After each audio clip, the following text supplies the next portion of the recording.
Have you ever felt weird or just like maybe, I don't know, you don't exist if you are not being productive?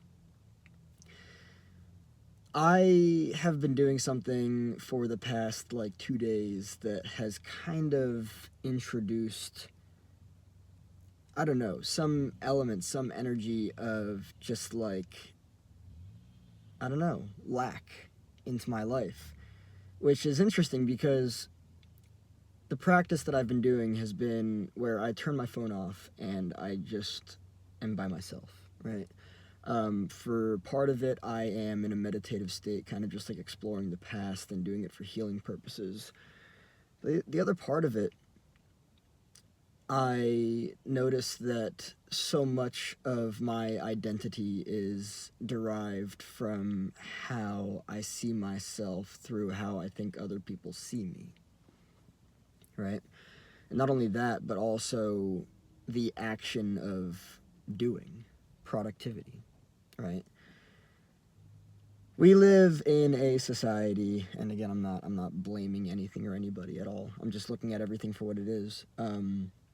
We live in a society that is very much based off of performance. We gain identity through performance.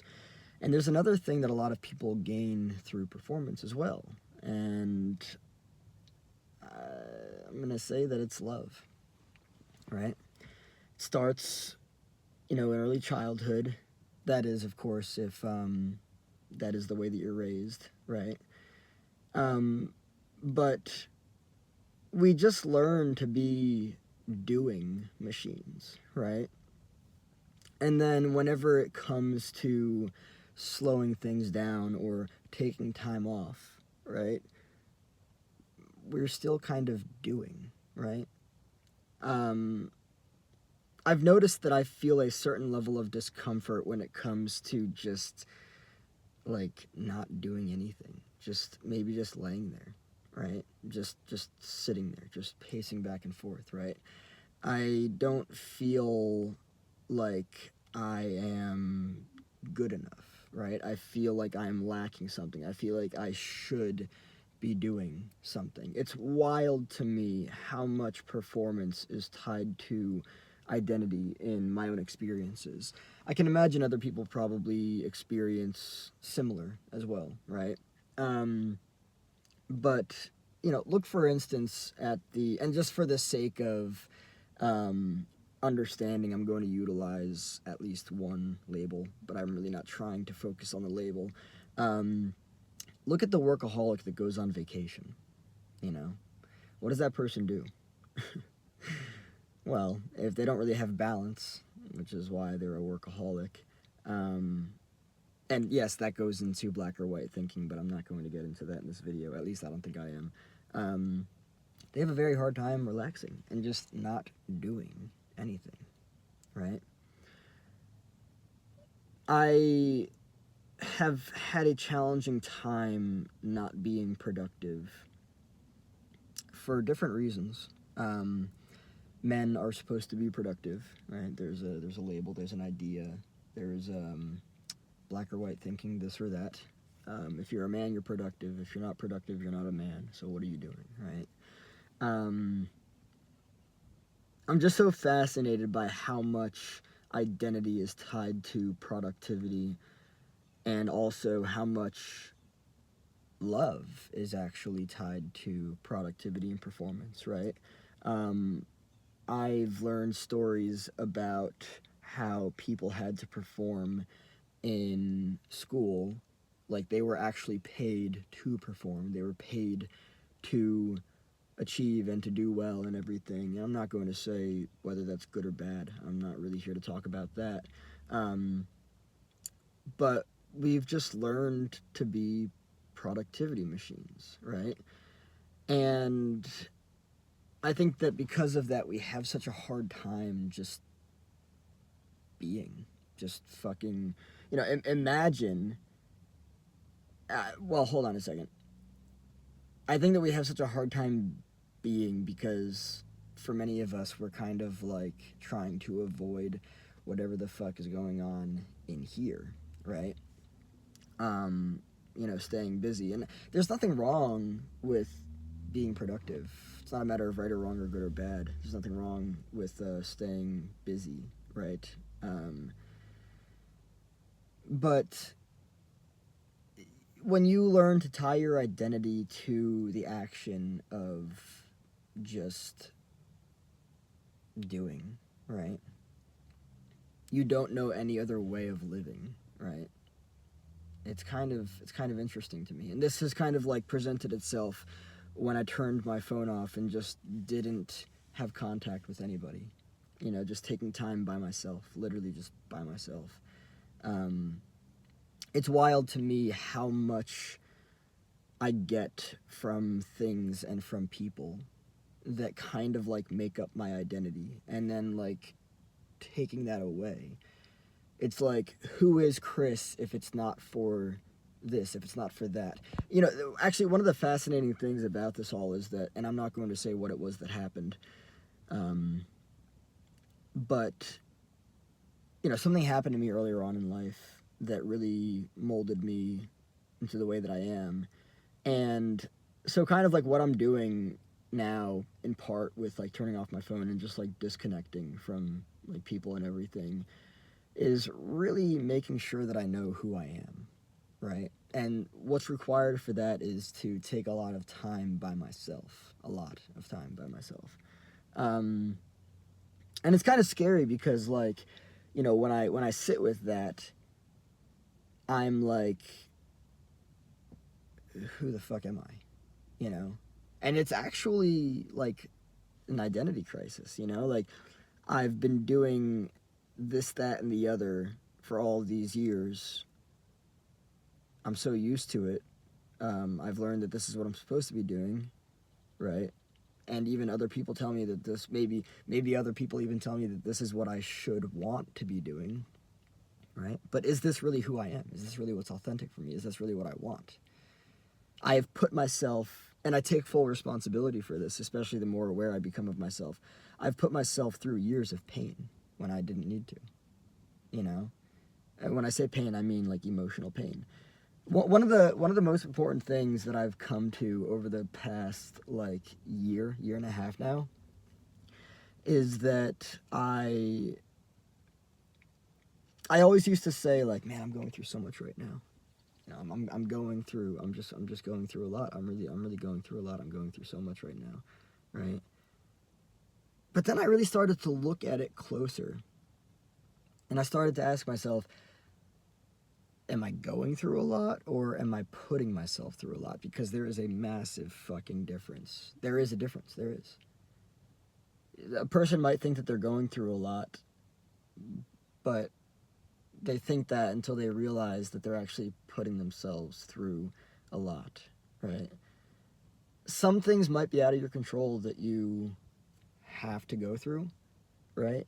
But I'm really learning that a majority of things that I've gone through have really been like self-inflicted, and things that I've just have chosen to go through, And so now, as I sit with this identity crisis and I really try to dig underneath all of the layers of everything that I've believed to be me, that I've believed to be Chris, I'm really asking myself, who the fuck am I?